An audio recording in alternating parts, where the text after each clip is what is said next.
Zdravím vás všetkých pri pozeraní tohto videa a v predchádzajúcom krátkom videu som stručne vysvetlila, prečo Izrael pristúpil k pozemnej operácii v Libanone. Pokiaľ nemáte čas pozerať dlhé videá, je to tam stručne zhrnuté, odporúčam to video pozrieť. Pokiaľ však chcete trošku podrobnejšie informácie, tak si môžete pozrieť teraz toto video. Nebudem zachádzať do veľkých detailov, video nebude príliš dlhé, ale je trošku podrobnejšie ako to predchádzajúce video. Viacerí si myslia, že konflikt medzi Izraelom je konflikt medzi Židmi a Arabmi. A je to preto, lebo Židia okupujú arabskú zem. A ja som si schválne našla mapu, kde sú zobrazené krajiny, kde je prevažne arabské obyvateľstvo. A tento malý modrý fliačik, ktorý vidíte, je Izrael. Áno. Nemôžeme povedať, že táto vojna je vojna Arabov proti Izraelu. Jednak z toho dôvodu, že v samotnom Izraeli žije asi 1/5 obyvateľov Araby. Majú všetky občianske práva, sú v parlamente, majú vlastné politické strany, najväčšiu izraelskú banku vlastne Araby.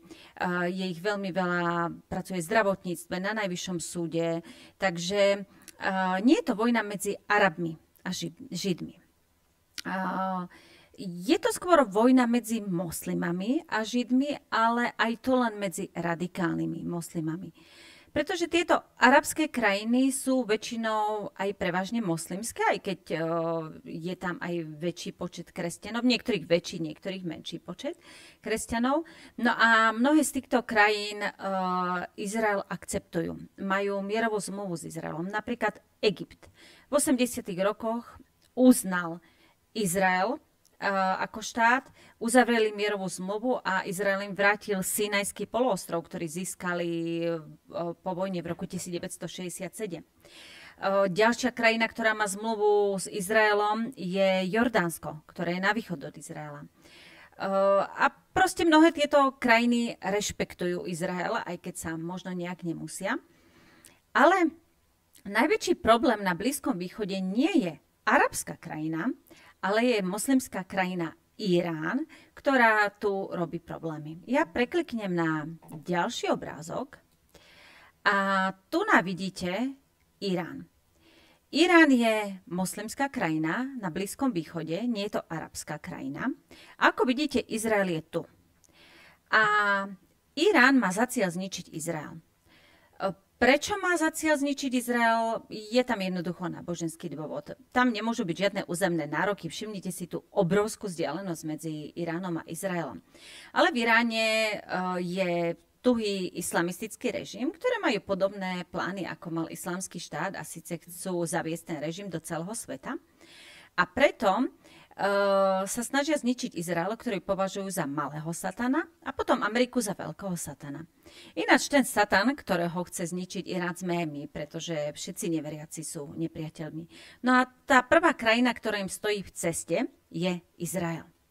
No a keďže Irán je dosť ďaleko a môže robiť problémy, však včera večer vystrelili rakety na Izrael, ale potrebuje aj niekoho, kto robí problémy bližšie. A tak, ja teraz prekliknem na ďalšiu mapu. A tu máme mapu Izraela. A vidíte tento pásik Gaza. Nejdem teraz detailne rozoberať, kedy ju Izrael získal, alebo to rozoberiem. V roku 1967, po tom, čo arabské krajiny napadli Izrael, tak Gaza, ktorá patrila Egyptu, pripadla Izraelu. Egypt Gazu naspäť nechcel, takže Gaza ostala ako horúci zemiak Izraelu a pred približne 20 rokmi im dal Izrael samosprávu, zvolili si tam Hamas, odtedy neustále vystreľovali rakety na Izrael a vieme, čo sa udialo 7. oktobra. Ale ja dneska nejdem riešiť Gazu, len to poviem, že je tam teroristická organizácia Hamas a toto hnutie Hamas je podporované Iránom. Ďalších teroristov, ktorých podporuje Irán, je, keď sa pozriete na Jemen, tak tam sú Husijovia. Oni z času na čas tiež vystrielia raketu na Izrael. Je to brutálne drahý špás pre túto krajinu. V tejto krajine je hlad, bieda, občianska vojna, ktorá už trvá neskutočne dlho, obrovské množstvo obetí. A keď oni vystrelia raketu na Izrael, to je asi taký drahý špás, ako keby sme my jej Slovensko lietali na mesiac. Ale napriek tomu to robia. A to je ďalšia krajina, ktorú podporuje Irán. A ďalšia krajina, ale ďalší teroristi, ktorých podporuje Irán, je Hizballah. No a v tomto konflikte je pre nás podstatné to, že Hizballah ovláda juh Libanonu. Táto teroristická organizácia vznikla pred desiatkami rokov. Je to aj politické hnutie, ktoré pôsobí na politickej scéne, ale je to také silné islamistické hnutie, ktoré má za cieľ zničiť Izrael. A v roku 2006 bola rovnaká politická situácia, ako je teraz. Tiež tam vypukla vojna. A vypukla z toho dôvodu, že Hizballah robil teroristické útoky proti Izraelu. A preto Izrael musel urobiť inváziu do Libanonu. A nakoniec sa dohodlo, že Izrael sa stiahne. Bola prijatá rezolúcia OSN číslo 1701 a bolo dohodnuté, že Izrael sa stiahne z Libanonu, ale libanonská armáda spolu s mierovými jednotkami OSN zabezpečí, že Hizballah znova neovládne juh Libanonu. Izrael svoju časť dohody dodržal, stiahol sa, ale žiaľ OSN ani libanonská armáda si svoju úlohu nesplnili a juh znovu ovládol Hizballah a je to vlastne štát v štáte, ktorý robí neustále útoky proti Izraelu. No ako som hovorila v predchádzajúcom videu, 7. oktobra z Gazy teroristi napadli Izrael. A 8. oktobra sa k nim pridal Hizballah. A od 8. oktobra vystreľujú neustále rakety na Izrael, vystrelili vyše 9 000 rakiet a z toho dôvodu 60 000 obyvateľov zo severu Izraela sa muselo nútene vysťahovať na juh. A tých civilných obetí nie je až tak veľa, pretože Izrael má veľmi dobrú protiraketovú ochranu. Každý dom má nejaký kryt, kde sa majú ukryť, keď znejú sirény. Ale žiaľ, došlo k jednej veľmi veľkej tragédii.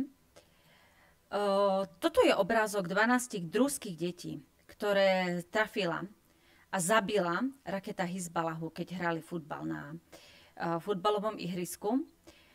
Druzovia ani nie sú Židia.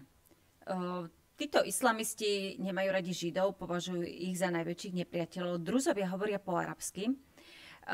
Ich náboženstvo nie je islam a majú vlastné náboženstvo a žijú v Izraeli, Libanone, Sýrii a ešte možno v nejakom štáte. Neviem teraz presne. Takže toto bola taká veľká tragédia. Naše médiá to nejak moc nespomínali, naši politici mlčali. A celých 11 mesiacov, keď Hizballah ostreľoval Izrael, keď boli aj civilné obete, tak naše médiá mlčali, OSN mlčala, naši politici sa k tomu nevyjadrovali a 60 000 obyvateľov momentálne žije na juhu krajiny, nemôže sa vrátiť domov, žijú po hoteloch, pretože na severe to nie je bezpečné, neustále ich ostreľujú rakety Hizballahu.